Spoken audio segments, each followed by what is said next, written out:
Call out now. Is there anyone who will answer you? And to which of the holy ones will you turn? For wrath kills a foolish man, and envy slays a simple one. I have seen the foolish taking root, but suddenly I cursed his dwelling place. His sons are far from safety. They are crushed in the gate, and there is no deliverer, because the hungry eat up his harvest, taking it even from the thorns, and a snare snatches their substance. For affliction does not come from the dust, nor does trouble spring from the ground. Yet man is born to trouble, as the sparks fly upward. But as for me, I would seek God, and to God I would commit my cause. Who does great things and unsearchable, marvelous things without number. He gives rain on the earth and sends water on the fields. He sets on high those who are lowly, and those who mourn are lifted to safety. He frustrates the devices of the crafty, so that their hands cannot carry out their plans. He catches the wise in their own craftiness, and the counsel of the cunning comes quickly upon them. They meet with darkness in the daytime and grope at noontime as in the night. But he saves the needy from the sword, from the mouth of the mighty, and from their hand. So the poor have hope, and injustice shuts her mouth.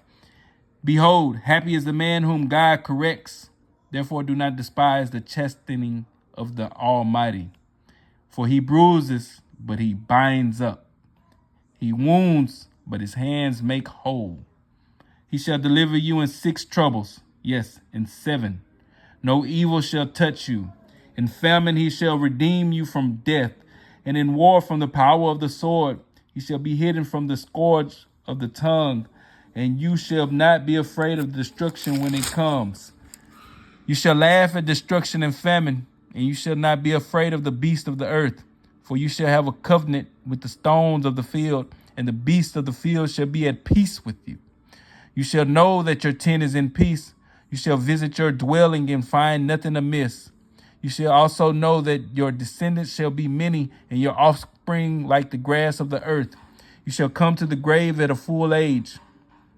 As a shriek of grain ripens in its season, behold, this we have searched out. It is true. Hear it and know yourself. Know for yourself. Then Job answered and said, Oh, that my grief were fully weighed, and my calamity laid with it on the scales. For then it would be heavier than the sea, for the sand of the sea. Therefore my words have been rash. For the arrows of the Almighty are within me. My spirit drinks in their poison. The terrors of God are arrayed against me. Does the wild donkey bray when it has grass, or does the ox low over its fodder? Can flavorless food be eaten without salt? Or is there any taste in the white of an egg? My soul refuses to touch them. They are as loathsome food to me. Oh, that I might have my request, that God would grant me the thing that I long for, that it would please God to crush me, that he would loose his hand and cut me off. Then I would still have comfort, though in anguish I would exalt. He will not spare, for I have not concealed the words of the Holy One. What strength do I have that I should hope? And what is my end that I should prolong my life? Is my strength the strength of stones, or is my flesh bronze? Is my help not within me, and is success driven from me? To him who is afflicted, kindness should be shown by his friend. Even though he forsakes the fear of the Almighty, my brothers have dealt deceitfully like a brook, like the streams of the brooks that pass away, which are dark because of the ice, and into which the snow vanishes. When it is warm, they cease to flow. When it is hot, they vanish from their place. The paths of their way turned aside. They go nowhere and perish. The caravans of Tema look. The travelers of Sheba hope for them. They are disappointed because they were confident. They come there and are confused. For now you are nothing. You see terror and are afraid.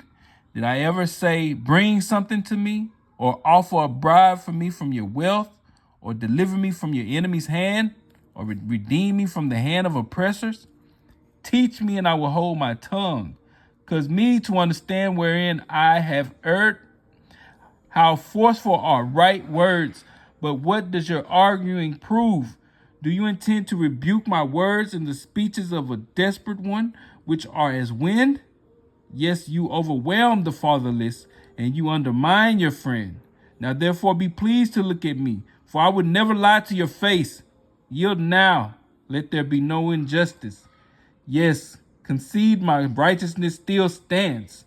Is there injustice on my tongue? Cannot my taste discern the unsavory?